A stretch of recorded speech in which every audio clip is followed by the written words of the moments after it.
Sí. Muy bien, mis hermanos, hoy quiero hablar un poquito acerca de esto, de lo que la obra que hace Jesucristo en la vida del hombre, o la obra que Jesucristo quiere hacer en nuestras vidas. Y es bien impresionante esto, hermanos, porque este capítulo 1, a mí en lo personal es uno de mis favoritos. Toda la Biblia siempre digo que me gusta, pero en lo personal este capítulo de Juan me encanta, me fascina. Cada vez que lo pasamos para leer, trato de compartir de este capítulo, porque a mí en lo personal me toca mi corazón cada vez que lo leo, porque me hace recordar todo lo que Jesucristo, lo que nuestro Señor Dios ha hecho por nuestras vidas, porque nosotros pudiésemos comprender lo que Él tiene para nosotros. Y esto es bien sorprendente, hermanos, porque empieza a explicar primero quién es Jesucristo. Dice en el principio era el Verbo, y el Verbo era con Dios, y el Verbo era Dios. Este era en el principio Dios. Todas las cosas por Él fueron hechas, y sin Él nada de lo que ha sido hecho fue hecho. Entonces empieza a explicar quién es Jesucristo. Empieza a decir, Jesucristo es Dios. Jesucristo es un Dios grande, poderoso, y fue el creador de las cosas. Fue el que hizo el mundo. Y dice, y sin Él nada de lo que ha sido hecho fue hecho. Y empieza a enaltecer a Jesucristo, empieza a poner una postura muy alta, y de repente empieza a decir, Él era la vida de los hombres. Y Él es la luz. Y hermanos, y eso es bien importante, porque Jesucristo vino a dar vida. Todos los que hemos creído en Jesucristo tenemos una nueva vida. Dice en otra parte de la Biblia, las cosas viejas pasaron, aquí todas son hechas nuevas. Entonces, hermanos, esto es bien hermoso, porque el saber que Jesucristo, el creador de todo, nuestro Señor y Salvador, el que dio su vida por nosotros, no tan solo fue el creador, sino que también fue nuestro Salvador, el que vino a darnos vida. Dice, en Él estaba la vida. Y hermanos, ¿qué es lo que Jesucristo quiere hacer en nuestras vidas? ¿Cuál es el propósito por el cual Jesucristo vino a morir por nosotros? Ya sabemos que su propósito principal fue perdonarnos de nuestro pecado y darnos vida eterna. Pero también el propósito es de que nosotros como humanos, como personas, creyésemos en Él y nuestras vidas cobraran un sentido. Porque cuando estábamos en el mundo, hermanos, hacíamos cosas sin propósito, sin sentido, sin pensar. Y la verdad es que mucha gente en el mundo vaga sin un propósito, pensando que las riquezas, que el dinero, que la fama, que la fortuna, lo es todo. Pero cuando llegan a un punto donde se dan cuenta que ni la fama, ni la fortuna, ni el nada, ni el dinero llenan, muchos se quitan la vida, porque eso fue siempre su propósito por el cual vivir. Muchos siempre fue ese su propósito por el cual existir. En una predicación, un hermano compartía de Steve Jobs, no sé si se acuerdan, el que creó lo de Apple, las computadoras, los iPhone y todo eso, el dueño de toda esa compañía. Al final, él, cuando ya está muriendo, dice que él desperdició su vida, porque ni el dinero lo llenó. Entonces él dice, busca otra cosa, no solo te enfoques en el dinero. Y es la realidad, hermanos. Y yo creo que todos, cuando llegan a ese punto de la vida donde están a punto de partir, dicen, pues ¿de qué me sirvió el dinero? ¿De qué me sirvió la fama? ¿De qué me sirvió tanto tener? Yo creo, hermanos, que cuando vemos a gente famosa morir, no sé si le ha llegado a pensar, decir, ¿de qué le sirvió? Y luego ustedes de repente ven las noticias, su familia peleándose por su fortuna, porque no tenían la luz, no tenían la vida en sus corazones, hermanos. Jesucristo vino a darnos un propósito como sus hijos. La pregunta es, ¿cuál es el propósito que Jesucristo tiene para mí? Porque Jesucristo no quiere que andemos por el mundo vagando, sin un propósito, sin una convicción, sin saber qué es por el cual yo estoy aquí. Porque Jesucristo nos creó con un propósito. Y cuando Jesucristo vino a morir por nosotros, dice que Él vino a darnos una vida y vida en abundancia. O sea, no vino a darnos cualquier vida.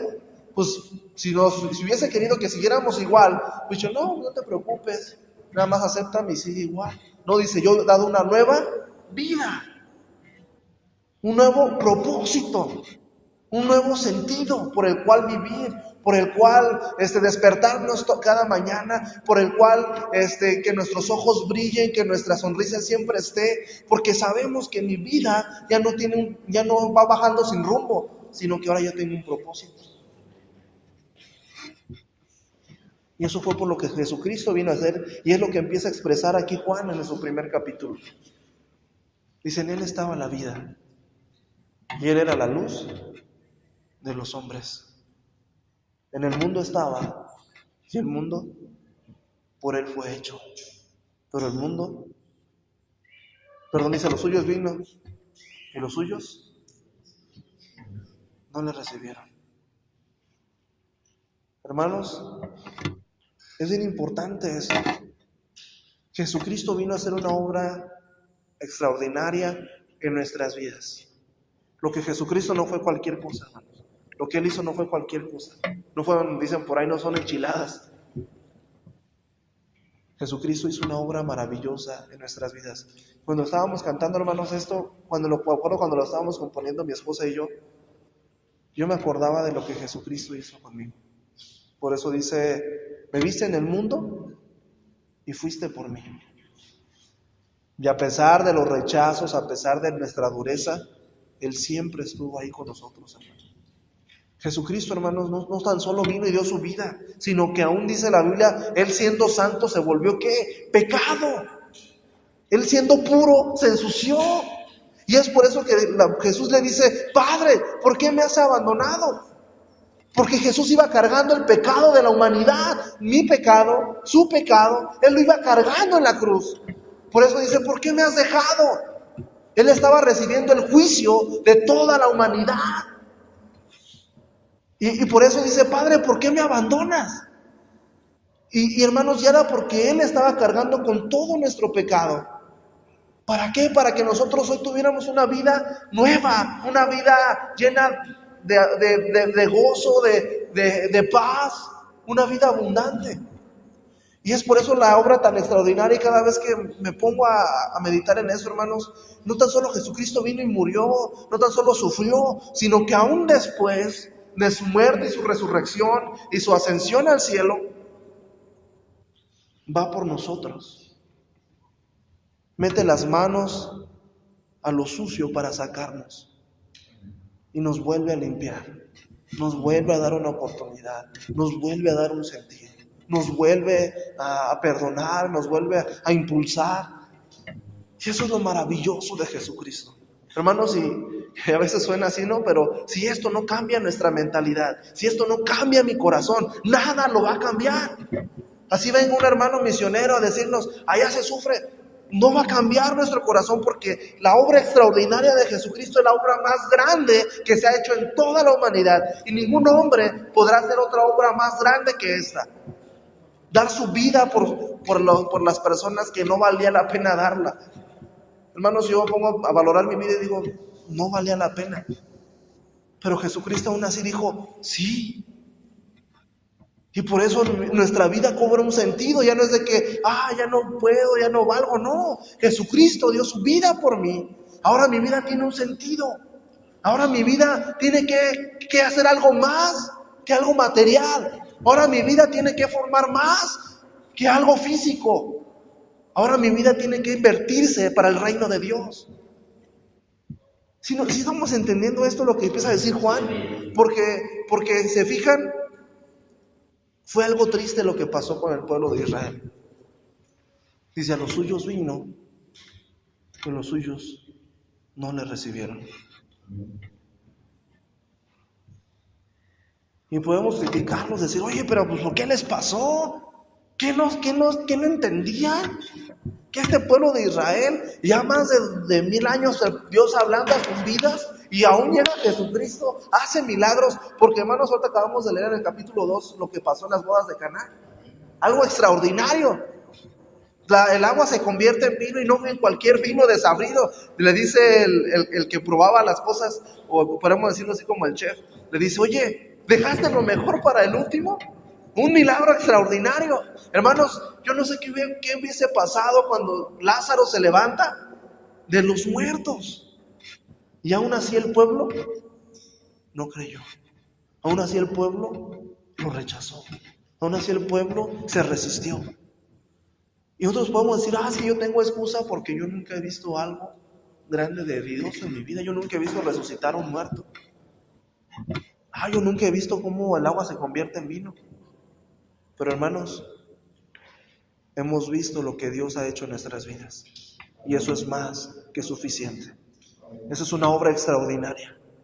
El pensar que estábamos perdidos, que estábamos al borde de un precipicio, el pensar que muchos de nosotros ya no teníamos esperanza, pero llegó Jesucristo, cambió mi vida, me dio una nueva oportunidad para enderezarme, me ha dado una nueva vida, una familia, me ha dado la oportunidad de servirle. Eso es una bendición, eso es un milagro. Eso es un milagro, no cualquiera lo puede hacer y no cualquiera lo logra, solamente Jesucristo. Eso es un milagro que hemos visto, hermanos, el hecho de levantarnos, de respirar, de ver a nuestra familia bien, el saber que nuestros hijos van por buen rumbo, el saber que mi vida tiene un propósito, eso es un milagro. Eso no cualquier persona lo tiene, porque la gente en el mundo se levanta preocupada, pensativa, angustiada, pero nosotros no. Porque sabemos que está Jesucristo ahí. Hermanos, y por eso este capítulo me encanta, porque a veces nosotros como pueblo de Dios, ¿qué creen? También lo rechazamos. También lo ignoramos. Pero es que yo no lo he escuchado a Jesús. Basta con abrir la Biblia, en cualquier parte de que tú la abras, para que te des cuenta de lo que Dios está hablando en tu vida. Pero es que yo si hubiera escuchado a Jesús una enseñanza, hermano, la palabra de Dios la tenemos aquí, escrita. Y cuando tú la abras, en el capítulo que sea, en el libro que sea, ahí vas a encontrar la palabra de Dios. Hermano, la pregunta es, ¿cuántos de nosotros aún lo estamos rechazando? ¿Cuántos de nosotros aún estamos desobedeciendo su palabra? ¿Cuántos de nosotros aún nos estamos resistiendo a cambiar algo en nuestra vida? ¿Cuántos de nosotros nos estamos resistiendo a servir a Dios? ¿Verdad que cuando volteamos la tortilla decimos, el pueblo de Israel, estamos muy parecidos? Porque a los suyos vino. Y a los suyos, ¿qué creen? Sigue viniendo. Sigue hablándonos. Nos sigue enseñando. Nos sigue animando. Nos sigue exhortando. Sigue haciendo milagros. Hermanos, pero ¿cuántos de nosotros sí hemos estado dispuestos a abrir nuestro corazón? A decir, Jesucristo, gracias por lo que hiciste en mí. ¿Cuántos hemos meditado en lo que Jesucristo hizo en la cruz del Calvario por nosotros? ¿Cuántos hemos meditado en lo que Jesús ha hecho con nuestras vidas? El pensar dónde estaba y dónde estoy ahora. El pensar cuál era mi futuro acá y lo que Jesús ahora está haciendo conmigo, cambiando mi futuro. ¿Cuándo hemos dicho, gracias Señor? Gracias, ¿qué debo hacer para poder agradecerte, para poder glorificarte? Porque a veces vamos a Dios diciéndole, Dios, yo te voy a servir, pero si tú me bendices. Yo voy a hacer, pero si me va bien. ¿Sabe qué, hermano? Eso no está bien. Nosotros podemos, porque nosotros ya le debemos todo a Jesús. Todo se lo debemos, todo. Por lo que Él hizo en la cruz por nosotros. Ahora nosotros tenemos que decirle, Jesús, ¿qué debo hacer para agradecerte lo que has hecho en mi vida? Y aún dice la Biblia, hermanos, que aún hagamos todo, nos falta por hacer más. Bueno, yo les quiero animar, en verdad. A decir, Memo siempre nos está ahí duro. Pero en verdad, hermanos, es lo mejor que podemos hacer.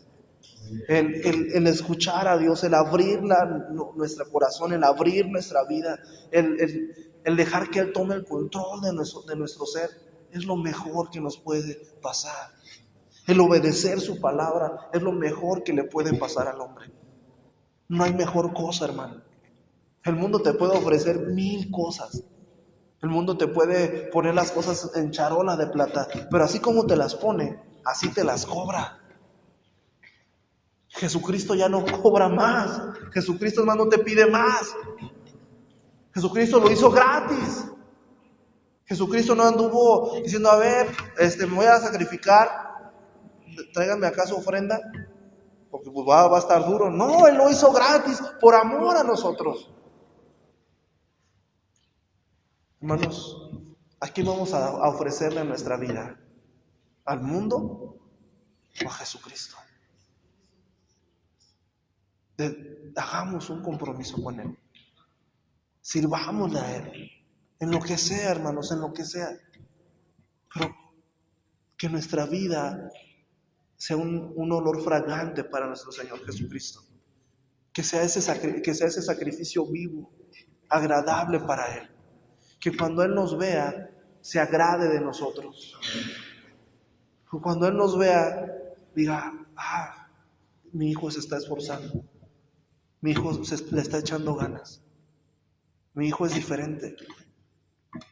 Y hermanos, y para terminar, en la mañana les compartí a los jóvenes, y esto es cierto. A veces como cristianos vivimos una vida muy tranquila, una vida muy amistosa con el mundo.